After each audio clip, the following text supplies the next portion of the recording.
Hey everybody, it's Rick Trummer from Rick Trummer Consulting and Training, and welcome to the last video of the NIK Filter line. I know all of you are excited about that we're finally at the end, and we're going to be able to take some more questions from all of you that have been coming in. And a matter of fact, tomorrow we've got another video posting. And again, I'm late this week, and I apologize for that. Just getting to the end of the semester at both colleges that I'm teaching at, and it's been really difficult to get out here and get these videos done while testing and everything else is going on. But today we're going to be going through the HDR Efex Pro 2 that is included with the free NIK filter lines. If you don't have these free filters yet, go out and get them. If you just go to Google, you can just go ahead and put in the box that you're searching for the free NIK filter line, and it'll go take you right to the page, and then you can download it. It'll merge it right into, or download it right into both your Photoshop and your Lightroom. It'll identify that you have both and be able to do that there. So let's take a look at the filter and what it does. First of all, you're not going to find it in your normal place, although you kind of find it in your normal place. If you go to your filter area and you go under NIK Filters, you're going to see HDR Efex Pro 2 here. But that's not where you access it, because here you're only going to be grabbing one particular file or one particular whatever's open on your desktop. You're going to be able to find it in a different area and merge them together. If you're a Lightroom user, it's also found in a different spot. Let's go to Lightroom here. As you can see, I've got the three photos up here. Normally, we're finding filters in the photo area, and then we edit in, and then we go into the filter area here. But we can't do that with HDR Efex Pro 2. You've got to go under the File area, under Export with Preset, and then go down to HDR Efex Pro 2 right here. Okay, so that's where you're going to find it if you're a Lightroom user. But how about a Photoshop user? Where are you going to find it there?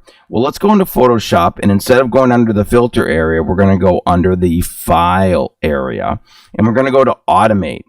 And under the Automate area, you're going to find your normal HDR Pro down here, your photo merge that you have, your HDR that Photoshop has. It's got its own entirely different look, and then you've got your merge to HDR Efex Pro 2 right here. And that's where you're going to be able to access this particular filter. Just like with all of the other HDR effects like Aurora or whatever else that you're using, it has its own different look. So it's the same thing here. The nice thing about this is that you can go into that viewpoint control, which is their control points that they have inside there.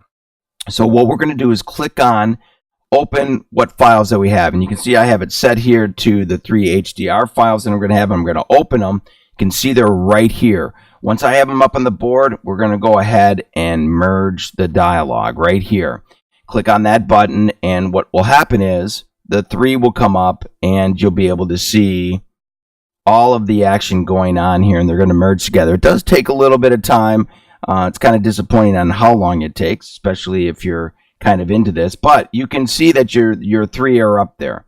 We're going to go ahead, and at this point, you've got a couple different things and options that you can do here, okay? You've got your 3 images up above. You can see I'm about a stop and a half, a little over a stop difference on each of these exposures. So what is going to have to happen is you're going to have to do a couple different things. There's a couple buttons here over on this side of the screen. Your first button is the alignment button. If you thought that you moved the tripod or something and you didn't get exactly the same shot, you would click on that alignment button, and what it would do is try to best fit the alignment as best as it could from that shake. If you're somebody who thinks that there was a slight shake in it, you can go into the ghost reduction, and you can turn that on. And then you can also add your strength down here. How much do you want as far as the as far as the strength of that particular item? Right here we have it set at 100%. The last thing down in here is the chromatic aberration. So let's get down to the chromatic aberration. So if you have something that you think has, purple or green fringe, you can just leave that button on. I normally leave it on all the time. so that we can just go ahead and deal with that. So once you click on your different items over here, and you'll be able to find all of this stuff inside here. You can see I've got a little bit of a warning inside here, and it's telling me that I have a couple images in this series that have a bunch of different settings on it, or have more than one exposure settings on it. So you can actually come up here and set, which is really awesome. You can set how much f-stop that you can set between the actual images itself. So it's kind of a cool place to be able to go into and be able to do that. So if you only want to go to 2/3 of a stop, you can see that it does its kind of moving there. I kind of like to keep it here. And then at this point, you just click on the Create HDR button down here in the lower right corner. Again, this is where it takes a little bit of a time to merge these all together, and then it's going to merge into the world famous HDR platform, where you can put on all of these different filter packs that are inside here, which is best known for. So right now I've got all of my filter packs clicked on over here, so you can see that if I just wanted to get into the landscape one, I can go into the landscape, and then I can go into the different HDR versions that they have. So if I wanted this a little bit softer, I can kind of go into this one, the vignetted. I can go into that one. So you can see I can go into a few different options once the HDR method is come into fruition. Once it's been on there, I can go into this. If you're somebody who wants to go maybe into the artistic line or whatever, you can go into that line. And then the cool thing about it is, over on the right hand side, once you find the combination that you like, okay, you'll be able to go over here on your right hand side, and then there's a bunch of different control panels over there. So it's kind of a fun little thing that you can do once you do the HDR movement. Then you can get into getting all of the buttons and done over here. So by just clicking over here, you can go in on any one of these. You can just click into the different areas that you have and be able to work with that. As with always, your loop is right down here in the lower right corner that you can work with, along with your compare.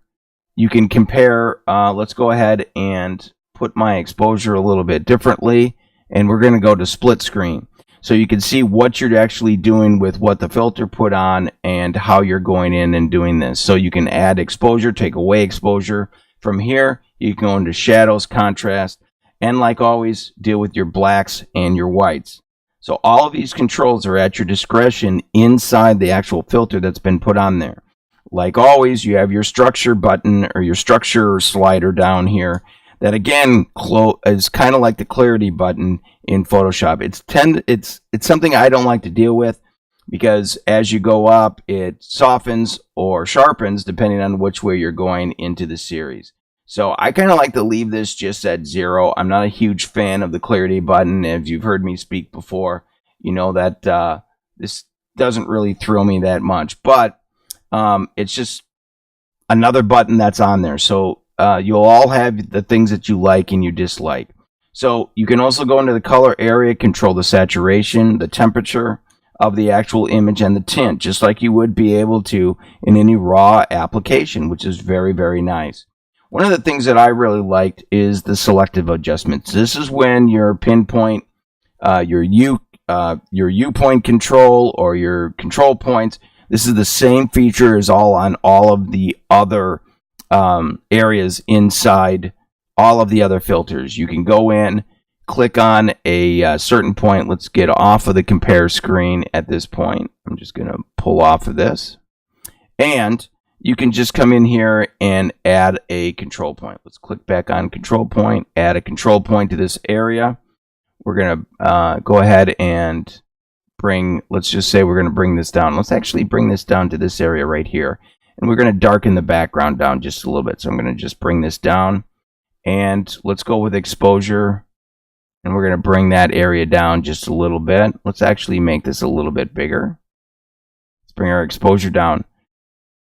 And again, if you click down your option button or Alt button, if you're Mac or PC, you can copy that and just bring it down to the next stage. And then we'll do that again to bring it down all the way down to the bottom. And then let's bring it all the way one up here at the top to bring that kind of background selection down. So the U point or the control point click system is in here, which is really, really nice. And it's a nice added feature, and it's the same one that you're getting throughout.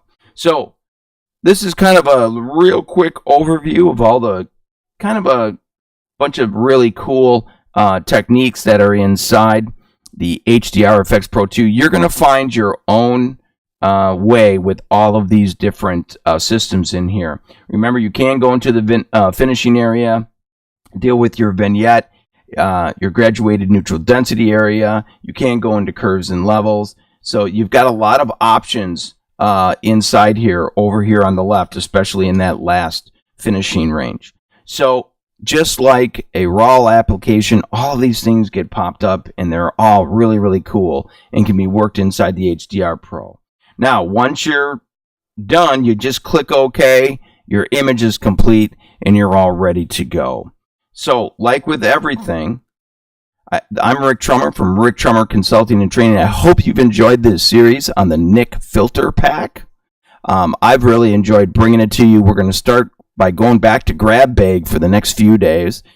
Tomorrow we have a great question that came from one of my customers about eye swaps, which I think is going to be pretty awesome, and I think you're going to really enjoy that. So until tomorrow, I'm Rick Trummer from Rick Trummer Consulting and Training, and I'll see you on the tube.